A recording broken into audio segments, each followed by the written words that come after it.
Hello and welcome back to Creepy Cutie Crafty. Welcome back to yet another crafting video with me, Heather. Hi guys, how are we doing this week? So today I am continuing with my gold work project. This is the gold wheat sheaf embroidery kit, as you can see here, from Hand and Lock and Bernadette Banner. Bernadette Banner, if you don't know, is another YouTuber. She is a historical costume vlogger, and she's got a lot of videos on her channel about hand sewing garment using historical methods and traditional materials and things like that. Very, very interesting. And if you're at all interested in that kind of thing, definitely go and check her out. I find her embroidery videos and her exploration of gold work and other bits and pieces like that really interesting. It's worth having a look. But yeah, I've got this little kit. I got it for my birthday last year, and it's nearly my birthday this year, so it tells you how long I've been leaving it on to hold. But over the last week or so, I've finished these 3 ears of wheat, and I've last week managed to get these little strands on here. I've got to get them on here, and I've got to finish off these as well. I've got the leaves here to finish filling in, but today I'm going to be focusing on this. So for this one, this is a moon.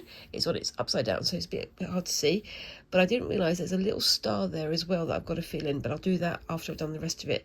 So for this bit here, with this little garland, there are some gold beads, but for here we're going to have some gold chips. Now these gold chips are made out of this stuff, gold bright check. You can see it's kind of sort of squished on one side so it shimmers a bit more. These are created using a sort of creating a spiral, like a spring, and then with this one it's hammered on one side and slightly twisted, so you get that shine. For some of the other ones, the other bullion things here, you can see it's smoother. This one is gold pearl, and this is not hammered, so it's a bit sort of more matte, and it's a bit more springy. But there's 4 different versions of it in my little tin over here. But the first thing I'm going to be focusing on is using the gold bright check, if I can get it over here without dropping it all. And I've cut some little lengths of it, about 2 millimeters big, and I really hope you guys can see that because it is teeny tiny. And I'll get my teeny tiny needle that I've already threaded up and put on there, and pick up 1 chip at a time. And I'm being super careful because in one sneeze and I'll lose all those little pieces that I've got ready. And this one, you can see, he's got a little bit of a tail sticking up, so I'm just going to roll it in my fingers, try to flatten that out a little bit, and then I'm going to start adding it in here. So on this bit, you want the moon to shimmer slightly, so I'm using the bright check to create that shimmer. Now that it's down there, I'm going to come up next to it. This is where my eyes start going a bit weird. Hold on, let's see if I can get that through there. There we go. And I'm just going to do like a couching stitch. Now last week I kept on having my hand in front of the camera like this. I'm trying not to do that this week, but we shall see how we go. But yeah, if you hear any noise in the background, just to let you know, I'm filming this on Tuesday, and unfortunately Squinks has had the day off school because they're feeling a little bit under the weather. But if there's any noise, it's not a ghost. It is in fact just Squinks, who's trying to do an impression of a ghost now. Of course they are. There we go. Anyway, so let's bring this back over here. I'm doing this very gingerly and hoping that I don't drop anything. Oh, bless you. And that's Squinks sneezing there. Extra performance for you. Yeah, but I'm doing this so gingerly, trying to make sure I don't drop any of it. I'm petrified. I've got plenty of the bullion here to use, but I don't want to waste any of it because it is so pretty and it's so useful. And I'd like to have some left over I can use for other tasks afterwards. But we'll see about that when we get to it. So for this one, it is basically just adding lots of teeny tiny bits of the bright check to create the shimmer, but it sort of graduates, so it's going to be thicker here, thinner in the middle, and then thicker at the other end to create a sort of an ombre of shine, I guess you'd call it. I'm not entirely sure what that would be, but there we go. But yes, I've got my little tool over there just to help me with getting needles and things in the right place. But yes, so I'm just trying to make sure I get this nice and orderly so it's not all over the place. I haven't changed my glasses yet, which is a good sign. Usually if I change my glasses for my reading glasses, my close-up reading glasses, that's when my headaches start to rear their ugly head. So I'm trying to avoid putting them on if I can help it, but at the same time I can feel my eyes straining as I'm doing this. It's not so difficult because sometimes I do things by feeling the way in some ways. It sounds a bit weird, but it's just how it works for me. So I'm putting this one down here a bit, so there's a bit of a gap above it, you can see there, but I'll be coming back to that and filling that with some more stuff in a bit. I'm trying to get all the chips of bright check in different places and different sort of alignments, so they're not all lying in the same direction. It's similar to what I've done up here with the stars, and it just makes it look a little bit more sort of shimmery, if you know what I mean. Makes it more oblique. Now, have I just pulled the thread out altogether? Not quite. This is the problem I have. When I get anxiety, I pick the skin off my thumb, unfortunately. But it does mean I've got little hooks of skin that sometimes catch the thread as I'm sewing. So, is that a bit too much information, or is that, you know, it's a bad thing, and I know I shouldn't do it, but at the same time, it's an anxiety thing. So maybe once I get rid of all the anxiety, then it'll go. But the anxiety hasn't left yet, so I'm stuck with it. And again, to my fellow sufferers of anxiety and other mental health conditions, I have, you know, great deal of sympathy for you, mostly because I know how it feels. Anyway, going to get off that one now. So yeah, what have we got going on? Squinks? Yeah. That was lovely. We've got a fair bit going on.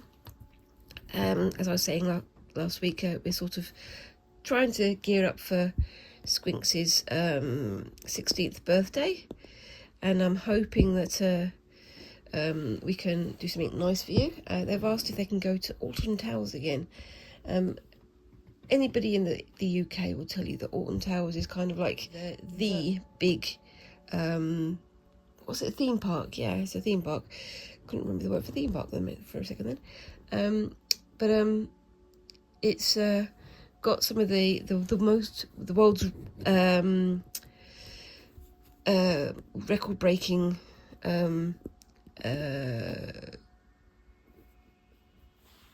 roller coasters and things like that, and yeah, it's a good place to go. But they want to go with their friends, and so I'm thinking taking my other half and we can have a wander around other parts of the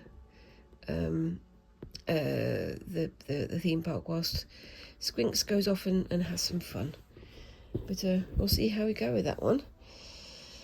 And as we've mentioned many times, Squinks also wants to go to London, so we're going to be going to London, and I'm going to be going to Liberty's, which is where I wanted to go for my 50th birthday last year, but wasn't able to. And Squinks is going to be going to, well, I don't know, where are we going to go? Are we going to go to some museums and galleries and stuff, or are we just going to go shopping? I want to go to the Pokemon Centre. You want to go to the Pokemon Centre? I want to see sightseeing because I've never seen the clock. The clock, you mean Big Ben? Yeah. Well, Big Ben isn't the clock, Big Ben is the bell. That's why I said the clock. Okay, well, I used to drive past it whenever my parents went to visit their parents in the country, so I'm kind of over it. So, but no, I'll take you to see it. But yeah, I mean, it's going to be fun. And do you guys want us to vlog as we go there, or do you think it's going to be a bit weird? I'm not sure if I'm going to be able to take my my stitching with me, but we'll see how we go. I'd like to, but we'll see. Well, see what Squinks allows me to do. Yep. Yeah. Anyway, so we're getting through this fairly quickly today, actually.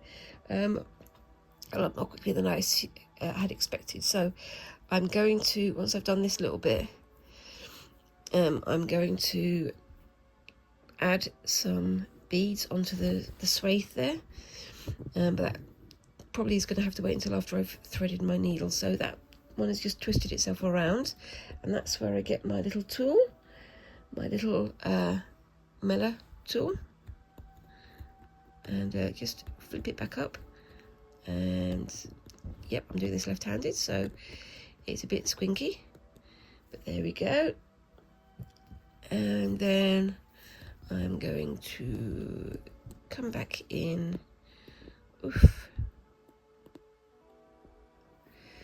there, and get another of the last few chips. It's ever so slightly off screen, so on here I've got like a few chips already cut, and see if I can get that without losing it. There we go, and that goes down quite nicely like that, and then I bring that into the, so yeah, you can see how fine the needle is. It looks especially fine with my big chunky fingers, isn't it? There we go. I do have somewhat sausagey fingers, but yes.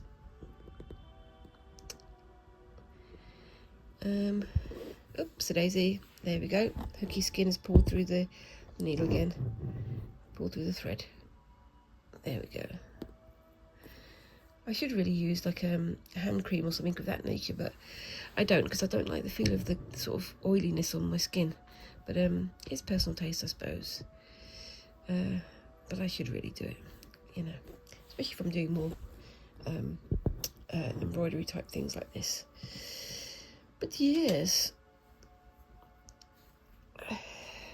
I am really liking how this is looking. I've got a long way to go, and I'm going to try and set aside a day or two over the next weekend. So if this goes out on Friday, that'll be tomorrow, to catch up, to finish all the empty bits that I haven't quite managed to get finished. But yeah, it is a beautiful craft, and it's a beautiful little kit, and I highly recommend giving it a go. It's one of those things where you sort of got to jump yourself in at the deep end and not worry about whether or not it comes out perfectly. So otherwise, you know, you'd never get it done. For a long time, it's like, as I said a few weeks ago, I found it quite intimidating to do this craft, because I kind of felt like, well, if I don't get it perfectly right, if I don't, you know, make it look absolutely perfect, it's not going to be right. But you know, it's never going to be absolutely perfect, because that's how humanity works, isn't it? Am I getting too philosophical? I think I may be. What do you reckon, Squinks? Am I getting too philosophical? Maybe a little bit. Maybe a little bit. Okay. Anyway, so I'm going to do this last little chip. I won't be able to finish the whole moon today, but yep, I'll do some of it off screen. If I manage to get it finished today, I'll do a photograph at the end of the video, but we'll see about that. But yes, there we go. I'll put that one down there, and then I can tie off my thread on the back. And I've got an awful lot more of this to fill in, so that's going to be fun for me to do. But what I'm going to do now, after I've anchored this one down, oops, there we go,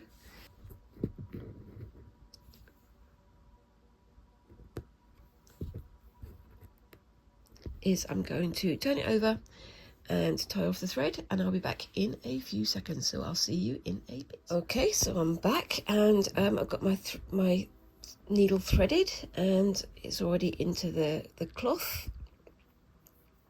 And yes, and I'm just using the beeswax on the thread just to help it flow a little bit more. Now the next thing I'm going to do is, I'm going to put that on my magnet actually so I don't lose it. I need to use some of these. Now these ones are gold beads, so of course they're probably going to go everywhere.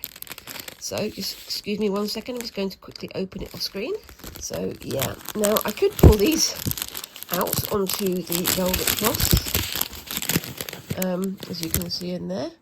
But that to me seems like a bit of a recipe for disaster, so I'm just going to try. I don't know what I'm going to do here. Ah, Sphinx, what do I do? I need a small bowl really, so I'm going to try and pour out just a couple and try and be as controlled as possible. Hopefully I don't need to sneeze. And of course they're getting stuck on the label. There we go. Just going to do 4 for the moment. And push those ones back inside. There we go. And fold that over so I don't lose them. I'm not going to pour all of them out. I could have got a small bowl, but I haven't got a small bowl to hand, so I'm just going to have to live with it. Anyway, where's my needle? There we go. And just going to grab one with my needle, if I can. Come on. There we go. So, yep, again, we're back to careful, careful, careful. Let that drop down. And it says to try and space them evenly along this little swathe of thread here, just so you get a little bit of shine. So this one is going to go on the end. Just going to flip it over. There we go. That's the first one. Where's that one? That's a decent point, I think. Whew. It's one of those things. It's like I've done beading so many times before, but I am a little bit nervous about doing this because I don't want to lose any, which is not surprising. And I think you only use these gold beads for this little bit here, so I can always use them for some more decoration and things. And as I said earlier, I've got a little star down there that I need to add in as well. I completely missed with the whole design of this. So I'm going to put one on there.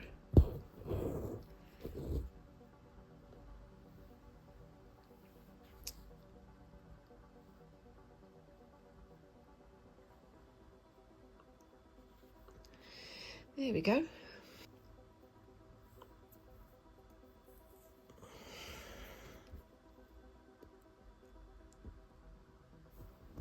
Put that one there.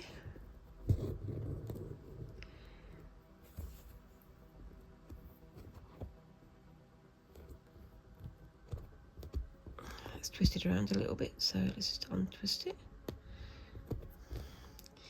Come on, untwist. Come in with my mellow tool again.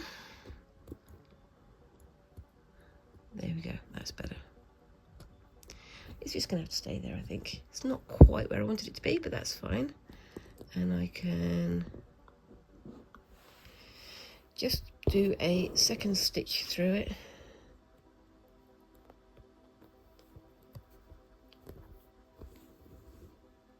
Just to bring it over that way a little bit.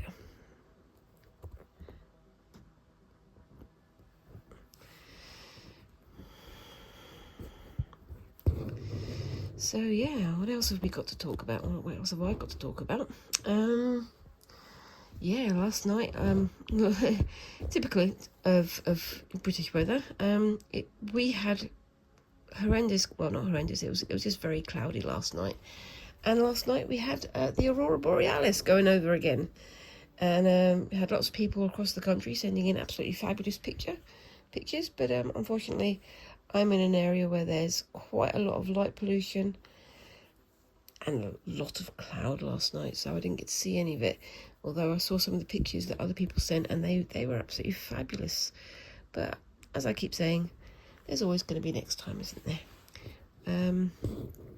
But yeah, they're absolutely gorgeous pictures out, and I'm really pleased for anybody who did get good pictures.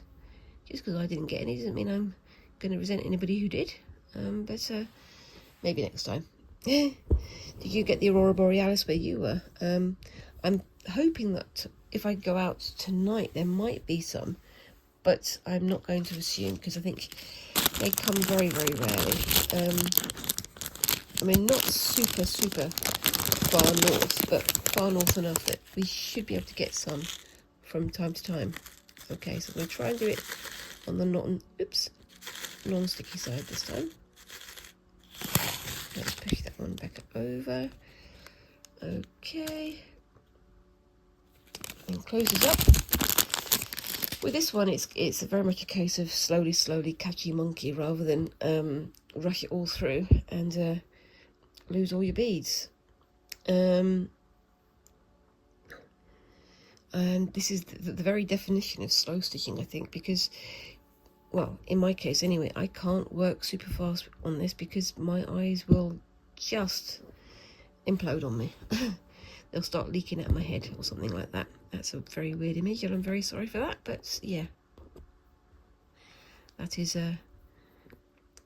basically what will happen, because my eyes will strain so much. I do come up with some very weird images, don't I? Yes. Anyway, but yeah, so we've had the Aurora Borealis sort of appearing yesterday, and oops a daisy, and there it goes. There goes one of the beads. It flew off all by itself. Fortunately, it landed on the bottom of my embroidery hoop, so I've caught it. Yeah, if you haven't noticed, around the edge there's pins holding this fabric in place. What I did was what the instructions told me to do. I got a hoop, like an ordinary wooden hoop. I don't know if you can see it there. And then in that hoop I put a piece of basically linen or cotton cloth, and then I pulled it tight, nice and tight, so it's nice and firm, and then I pinned the actual design on top of that to reinforce it, which is working really well actually, and it's definitely something I'm going to try and do again in the future. But the point about this is that you hold the fabric in place, so it's nice and firm and tidy for you to work on, but you don't put this fabric into the actual the grip of the hoop, where it will be crushed by the grip of the hoop. So yeah, definitely something I'm thinking of using sometime again in the future for future projects, but we'll see. There we go. Oops, a daisy. I'm probably not going to get all these finished today, but you can see how it's coming along, and I think it's going to look pretty good with the overall effect. It's one of those things where, because this is working on such a miniature, such a tiny scale, you get the effect of the stitches without being able to see the stitches. So with these things here, for example, you get an awful lot of the shine and the glint of the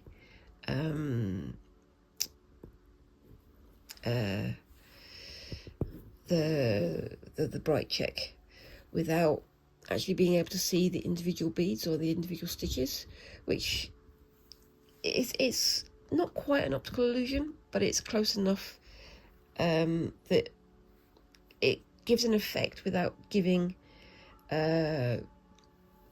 without looking too busy, I suppose, which I think is an interesting way of seeing it. Am I making sense? Probably not, but you know, it makes sense to me. But yes, and I absolutely, definitely would not call myself an expert in gold work, but I would say, if you manage to get yourself a kit, give it a go. It's tricky, which is what you would expect. It is quite tricky, but it is very, very satisfying, and the overall effect that I'm getting here, I'm really pleased with, and I want to see what I can do with the similar processes and similar materials on other projects. So this year I'm going to try and get myself a series of larger projects sort of lined up. So I've got a couple of things already lined up. I'm going to pour myself out some more beads. As I said, I'm going to be returning to do, excuse the crinkling, I'm going to be returning to do some more sashiko. Oopsie-daisy. There we go. And I'm hoping to make myself a bag using the sashiko. This time it won't be a tote bag. It's going to be a handbag, something that I've been sort of planning on and off for the past several years, to be honest with you, because it is one of the projects I really did want to return to, or one of the crafts I wanted to return to for a long time, but just kept putting myself off. But this year, like I say, I'm going to dive in. I'm going to, take the bull by the horns. I'm going to do the things that sort of scare me, which is, one of the reasons why I'm starting to do the goldwork project again. But yes, and I'm going to be having a go at making a sashiko decorated handbag. It'll be quite a fun project, I think. But I've also going to be having a go at some white work, and I've talked about this a few times. I had a sort of play with white work before Christmas when I did my little Scully design, but I'm starting to get my ideas together about that, and I want to make not necessarily an art piece, more like a sampler, but I want to use a combination of different white work processes, as well as a little bit of cut work, which again I haven't done before, as well as black work, which that I have done before, but I also want to do some more experimentation with the black work. I've still got myself some black silk and a piece of silk fabric that I want to have a go at doing some silk black work sometime in the next little while, next month or two. But I'm really looking forward to having a go at that. What I've been doing is, on my shorts, as I say, I do like pattern designs and things, and one of the things I had a go at doing on Amasiograph is some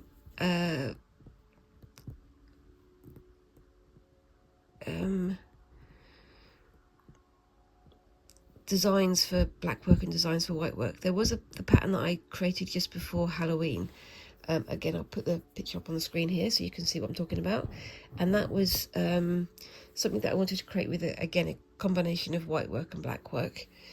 But I didn't get a chance to, so I didn't finish that one off. But I've been using Amasiograph to design other kinds of white work or embroidery work, and again I'll put a picture up on the screen so you can see what I'm talking about.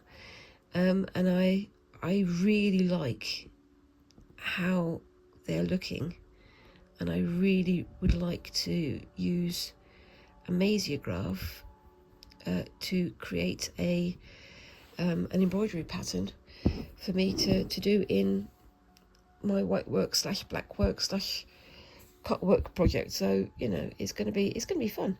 I think it's going to be interesting, it's going to be fun, and it's going to be a challenge, which is, if you don't challenge yourself, you don't learn, do you?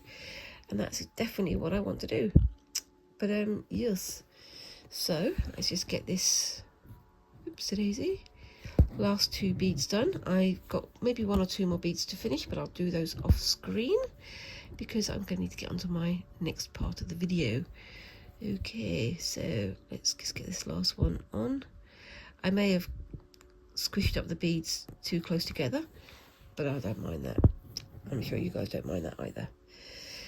But yeah, I will take a photograph of it when it gets done so that you guys can see it in its full glory, and we'll see how we go from there.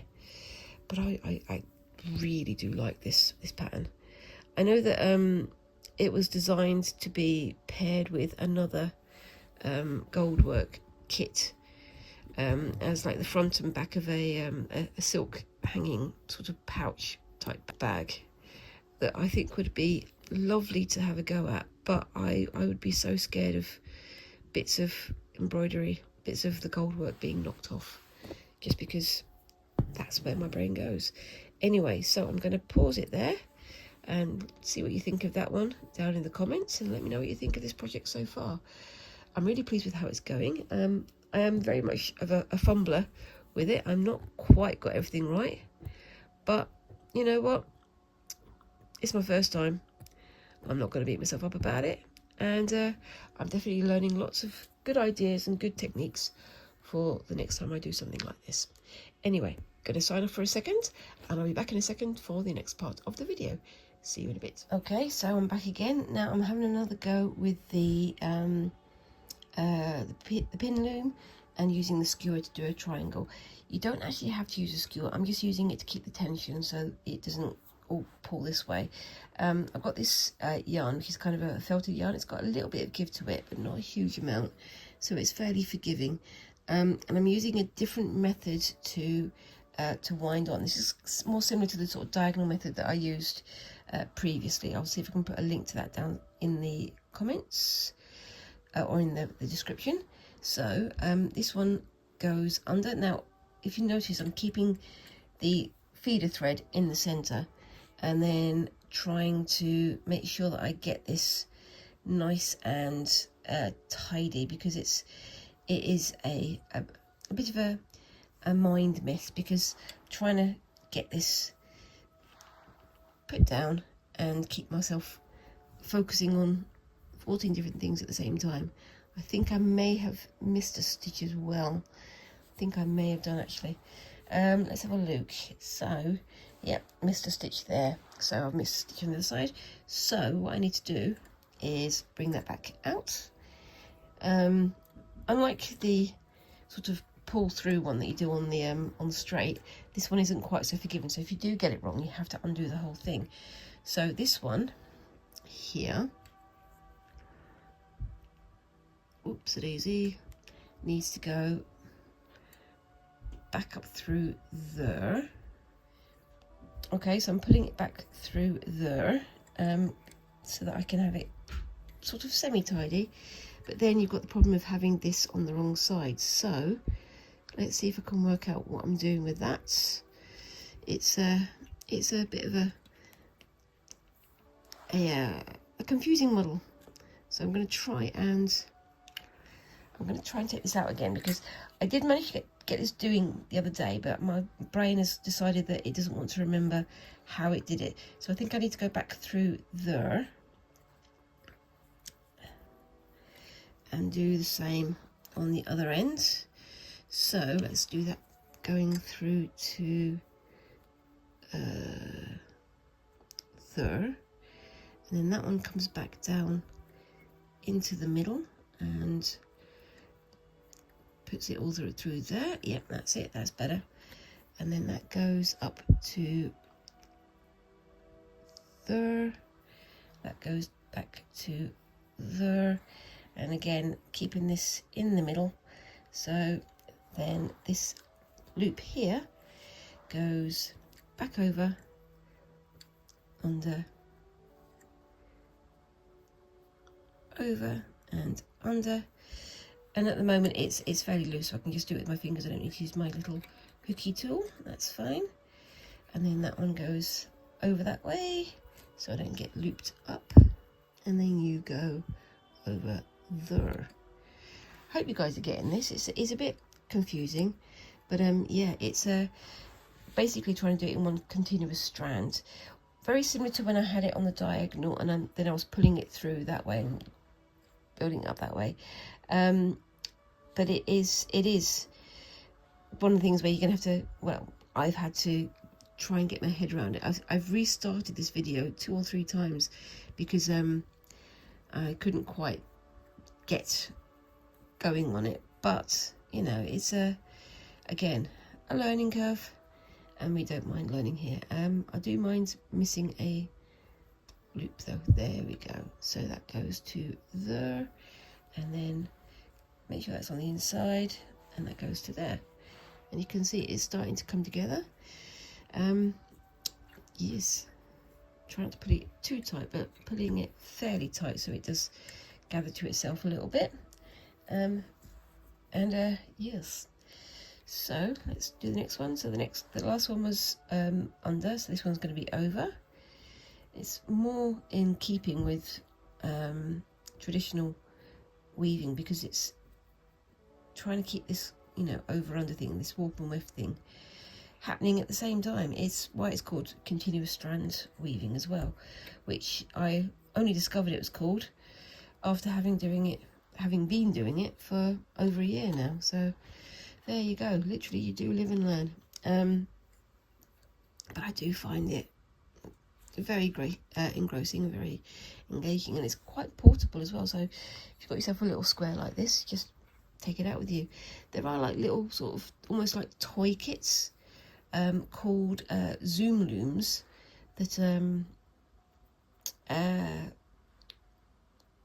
you can take out with you as well, but they're a little bit more expensive, and I'm thinking about getting one maybe for my birthday next year. I don't know, but there's a lot more things I want to get first. Like I want to get a blending board so I can do some more blending of my yarns, and I want to get a table loom with a reed heddle and a partridge in a pear tree.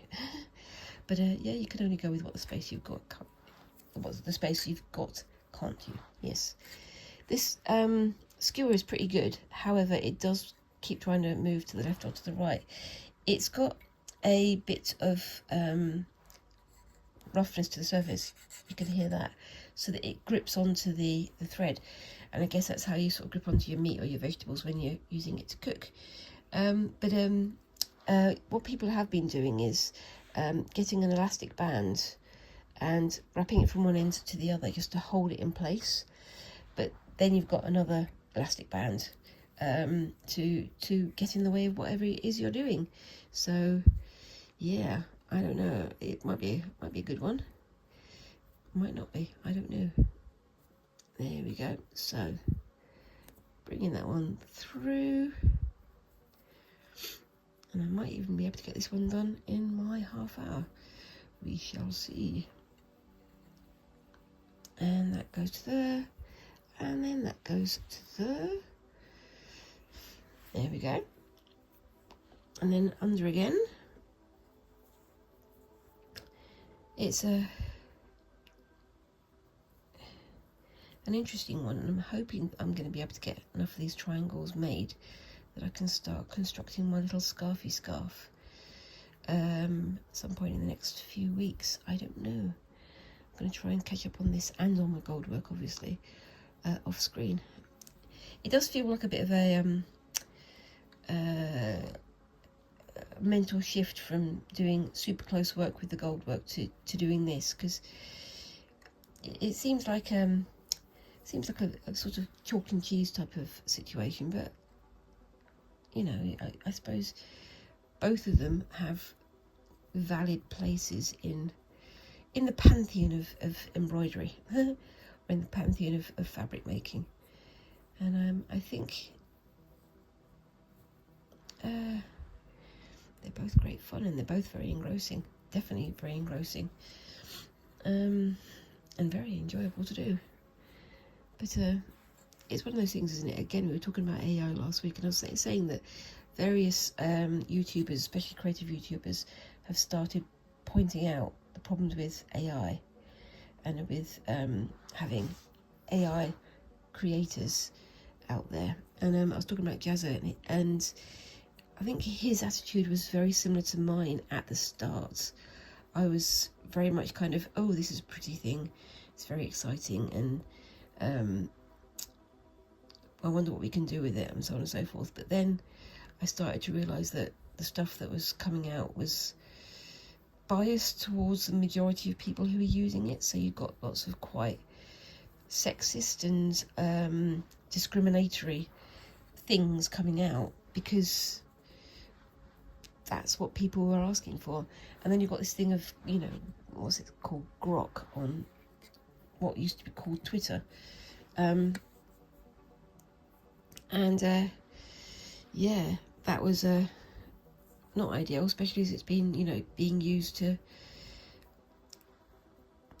create images that are absolutely unacceptable from real people. It's a horrible thing. But yeah, I don't think I could ever, you know, adhere to that sort of AI nonsense anymore, mostly because an awful lot of the AI artists and creators, their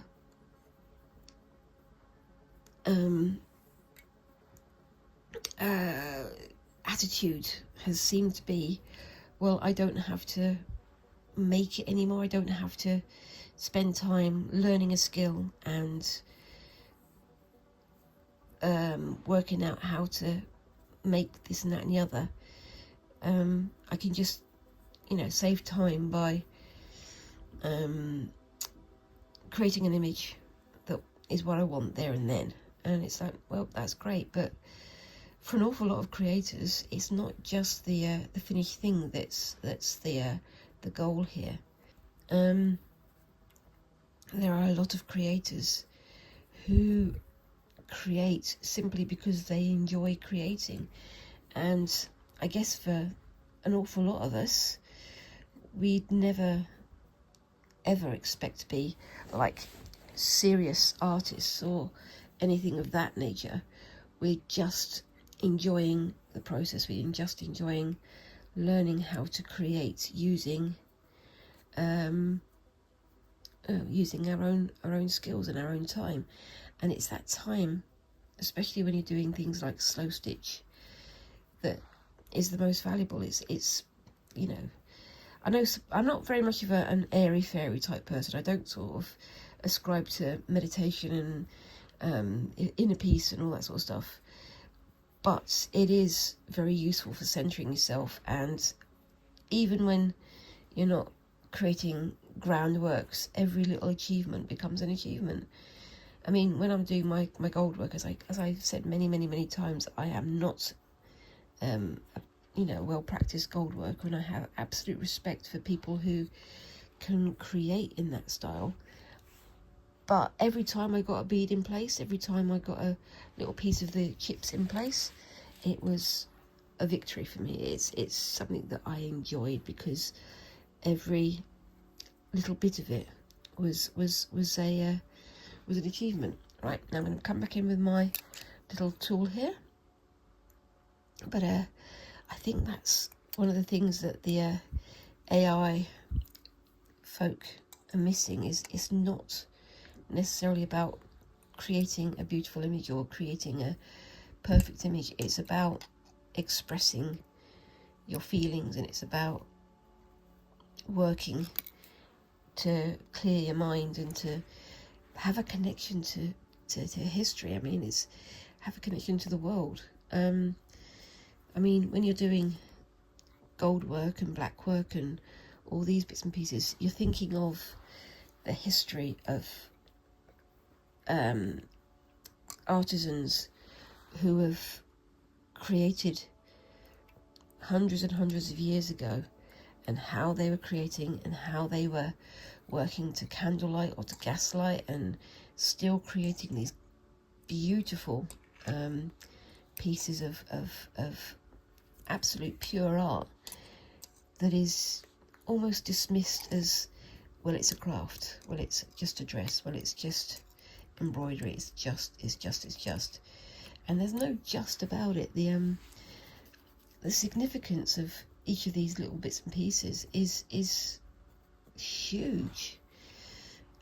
But yeah, I don't know, you guys can let me know down in the comments, what do you think about AI? What do you think about these guys who are coming in and creating pieces based off of the work of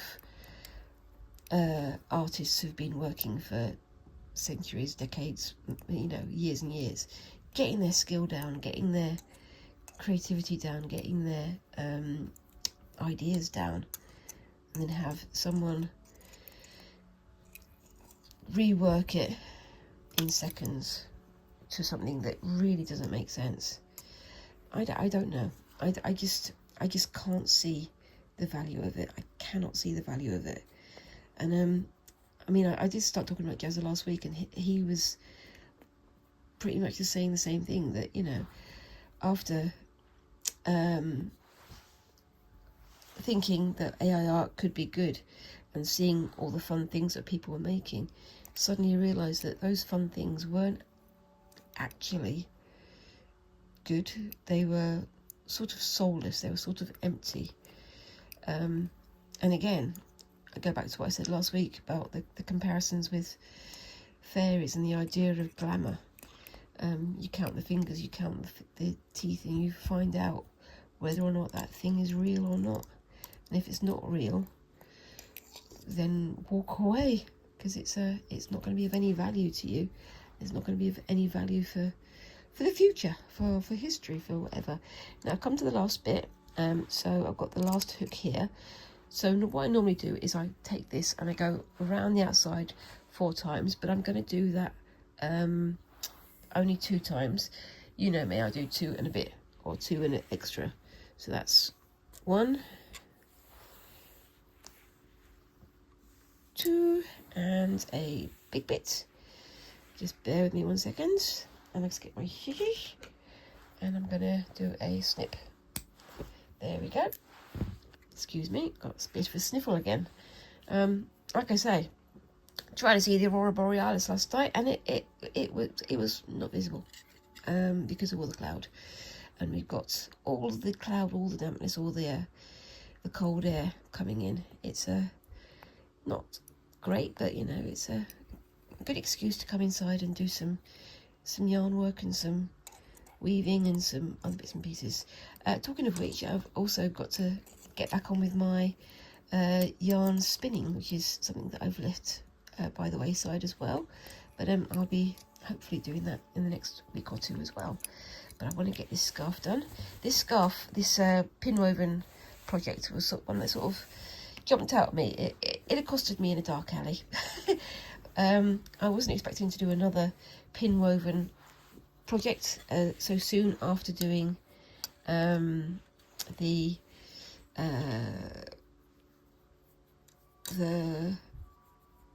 woven bag, but obviously my brain had other ideas. It just went scarf, okay.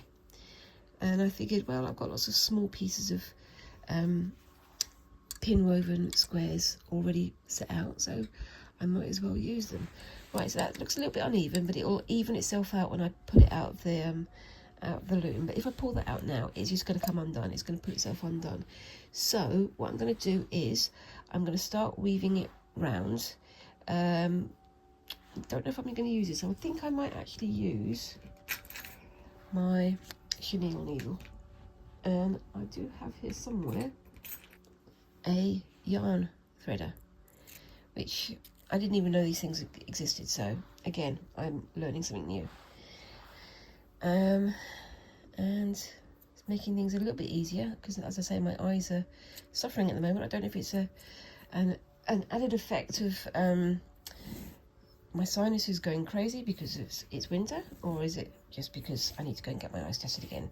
I think I might need to go and get my eyes tested again, but we'll see. So first thing I'm going to do is come up into here.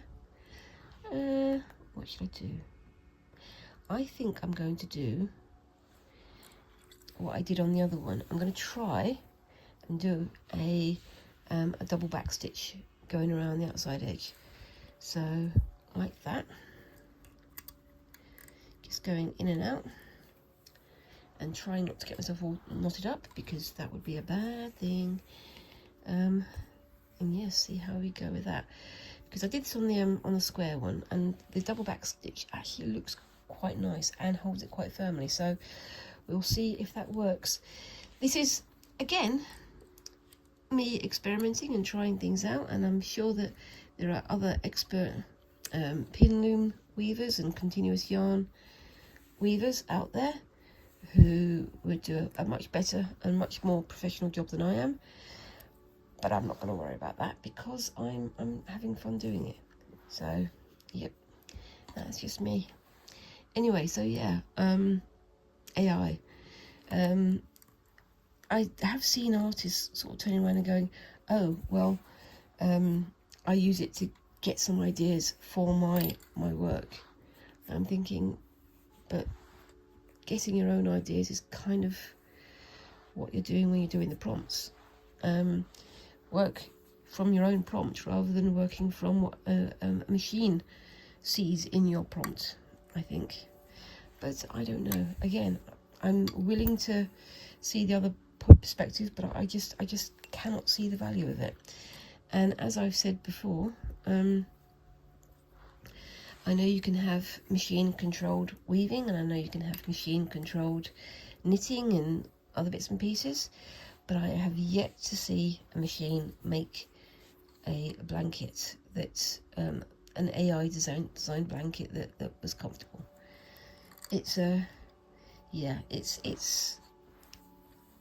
there's always got to be room for having busy hands. There's always got to be room for people who want to be creative rather than relying on something else being creative for them.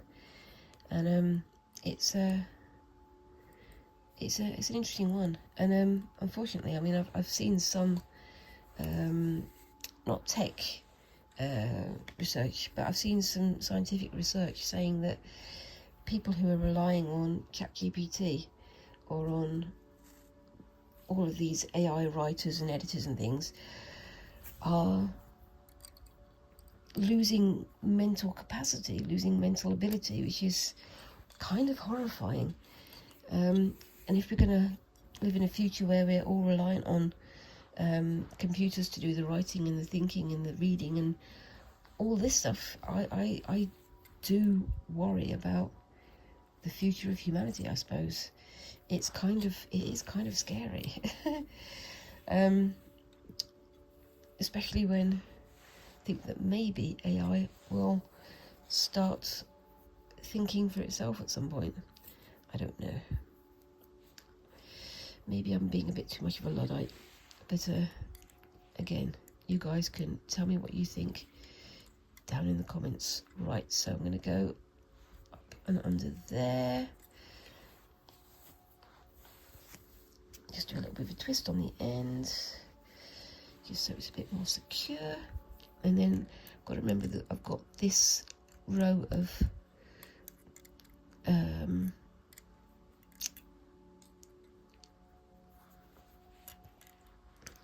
yarn here. It's a little tiny like clip of yarn that's in just the wrong place, but I've got to make sure I get behind it rather than in front of it so that I can have as much of the weave as possible. Again, I don't know what I'm talking about, but you guys can correct me down in the comments. It's a fun process, but this one is a bit more complicated than some of the ones I've done previously. But the more I do it, the more I'm going to get used to it, aren't I? And I think having a few of these corner pieces in different types of weave will be quite effective. But yes. With the last one I did of this, what I did was I went around the outside and I just did like a knot on each loop just to hold it all in place. Which looks nice, but it does look a little bit lumpy along the edge, so I'm thinking that this double back stitch might be a bit more user-friendly maybe, or I don't know.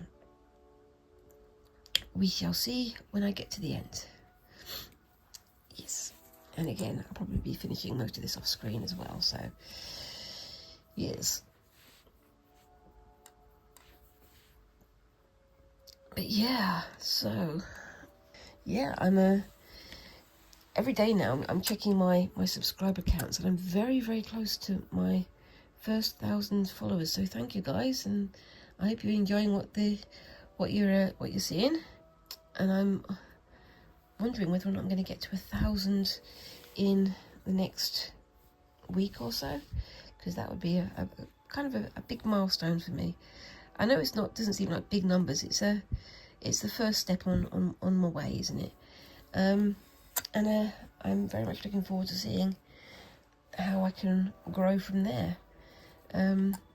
It's great fun to get to know, because I'm starting to get more comments from people, mostly on my short feed where I do my pattern designs and things. But I'm really looking forward to seeing how the conversations here will change as I get more and more followers, because it's always good to have the input of the people who are watching you. It's interesting because it's like at the moment on my shorts I'm doing a lot of pattern designs based on water and on ripples on water, so trying to create those sort of concentric circles of water after it's been dripped on, and trying to do it in various different styles, because it's something that I've not done in art before. I've somehow managed to avoid doing rippled water, but I'm having fun learning the process, and I'm having fun working out how to make it look. And I think it's going pretty well, but I'm getting lots of comments from people. Oh, have you tried this? Oh, have you tried that? And I'm getting some good ideas from those suggestions as well. I'm looking forward to seeing how far I can take it. And as I say, I'm going to be doing a design on a Mesiograph for an embroidery, hopefully using white work and things. And I would love to know whether or not you guys would like to see me do that, designing using a Mesiograph on one of my long form videos. I swear I'm not I'm not affiliated with Mesiograph. I'm not sponsored by them, but I do enjoy using that program. It's great fun. I mean, I use other programs like Procreate and things like that to do digital drawing, but I don't really do much digital drawing. But I'm also, hopefully, I really would like to start doing more hand-drawn art as well. I mean, I know you use your hands to draw on a Mesiograph, you use your hands to draw on iPads and things.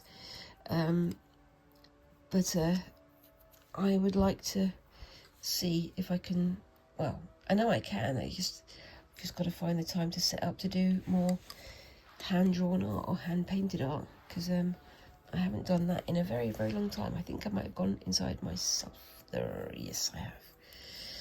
Okay, so let's unloop that. That would have been a chain stitch, which wouldn't have worked, but there we go. And yes,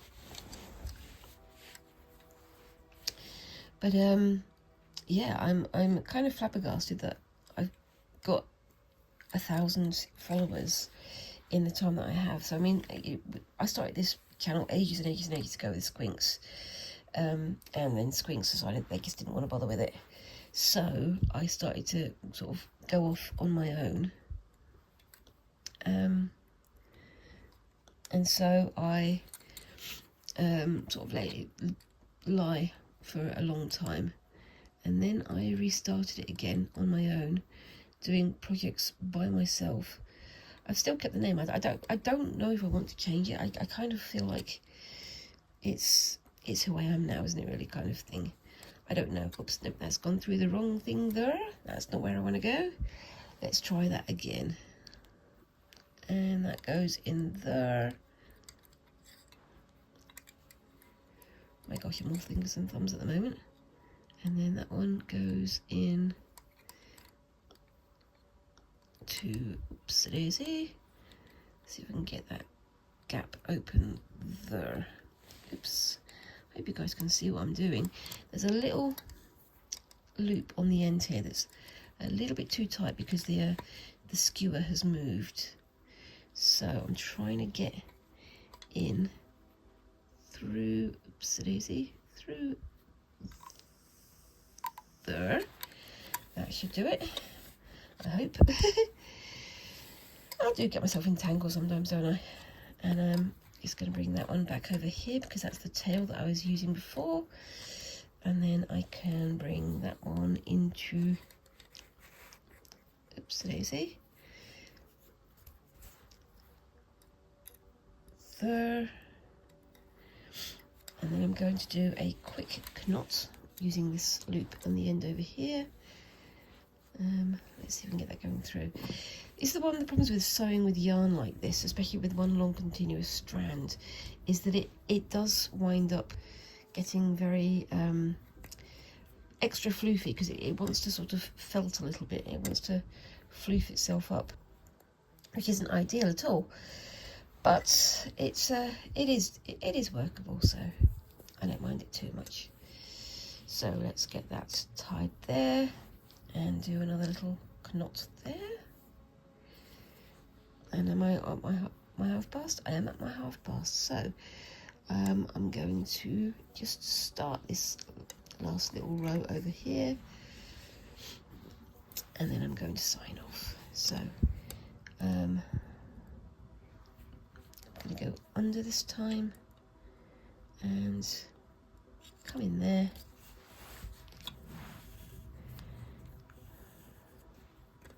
And that also should bring the knot inside as well. There we go. And on we go.